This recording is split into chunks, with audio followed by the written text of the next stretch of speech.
বাংলাদেশ আওয়ামী লীগের সাথে আমার ১ম যে দূরত্ব তৈরি হওয়ার কারণ, সেটা হচ্ছে আমি সব জায়গায় শুধু জামাত আর শিবির দেখতে পাইতাম। এবং এটা যখন বলতাম তখন আমাকে দেখা হইতো মনে করেন যে সবচাইতে বড় শত্রু আওয়ামী লীগের এবং আওয়ামী লীগের চূড়ান্ত ধ্বংস চাই আমি এরকম একটা মানুষ। তো ২০২০ সালে যখন আমার বই বের হয়, তখন আমাকে এক তরুণ অফিসার ফোন করত ইয়া থেকে অর্থাৎ আম কি বলে প্রধানমন্ত্রীর অফিস থেকে ফোন করে সে এমনভাবে কথা বলতো আমার সাথে মানে আমি সাথে, সাথে বলতাম আরকি। নিজেকে বলতাম, অন্য মানুষের সাথে বলতাম যে, "এই মালটা একেবারে শিবির থেকে আসছে, এখন হয়তো সে জামাত-টামাত করে।"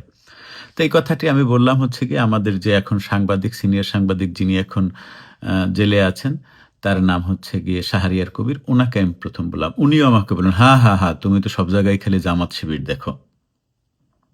এবং আমি তাকে বললাম যে, "ভাই প্রধানমন্ত্রীর গার্ড যে আশপাশে যে আছে, তাদের মধ্যে পর্যন্ত জামাত শিবির আছে।" এবং এই কাজটা যে শুধু আমি একা করেছি তা না। আরো অনেকেই চিনতে পারেন। আমি জামাতের কথার ধরন, সালাম দেওয়ার ধরন, ওঠা, বসা, খাওয়া, জুতা, জামা পরা, চুল আঁচড়ানো সব দেখে সুন্দর করে আমি আইডেন্টিফাই করে দিতে পারি যে এইটা জামাত, এইটা শিবির।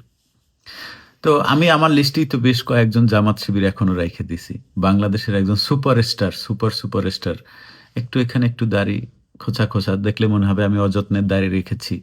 আমি তো জামাত শিবির হইতেই পারি না। কিন্তু এটা একটা জামাত শিবিরের মূল লক্ষণ।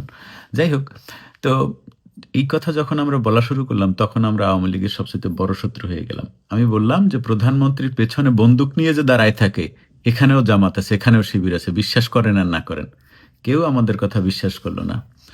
বরং এটা হইছে যারা আওয়ামী লীগের কাছের মানে আওয়ামী লীগের নেতৃস্থানীয় পর্যায়ে বিশেষ করে অ্যা শেখ হাসিনাকে যারা বলতেন যে এইটা জামাত, এইটা শিবির, দেখা গেছে ওর চাকরি চলে যেত এবং যে জামাত শিবির ওর প্রমোশন হইতো।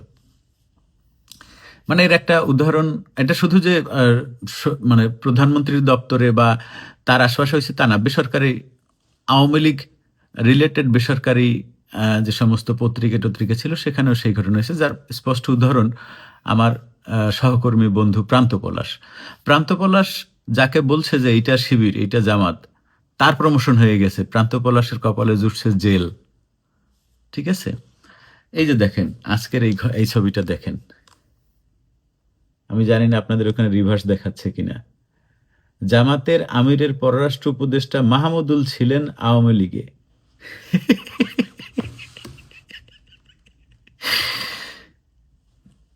মন্ত্রী পর্যন্ত ছিলেন জামাতের আওয়ামী লীগের সময়। মানে আরেক টার্ম গেলে এই যে সাদিক কায়ুম বা কায়ুম এ হয়তো সেন্ট্রাল ছাত্রলীগের সভাপতি। মানে যদি আরেক টার্ম আওয়ামী লীগ থাকতো। আওয়ামী লীগের লুঙ্গির নিচে এই মুনাফিকরা যে থাকবে এটা তো স্বাভাবিক। কিন্তু আওয়ামী লীগকে এই কথাগুলো যারা চোখে আঙুল দিয়ে দেখিয়ে দিয়েছে, আওয়ামী লীগ তাদেরকে সবসময় দূরে রেখেছে। এবং আজকে যে আমি এই কথাগুলো বলতেছি না, অনেকে মনে করতেছেন যে Saiful Baten Tito next time Awami League ক্ষমতায় আসলে যেন কত কি হয়ে যায়, বাল ছিঁড়বে সাইফুল বাতেন টিটো। না রে ভাই। আমাকে আগেরবার মানে যা হয়েছে আমার সাথে এবারও তা হবে এবং আমাকে কোনোদিন আওয়ামী লীগ তাদের বন্ধু হিসেবে নেওয়া আমি আওয়ামী লীগের বন্ধু হইতেও চাই না। কিন্তু কথাগুলো বলে যাই, আপনারা মনে রাইখেন যে কেউ না কেউ কথাগুলো বলেছিল।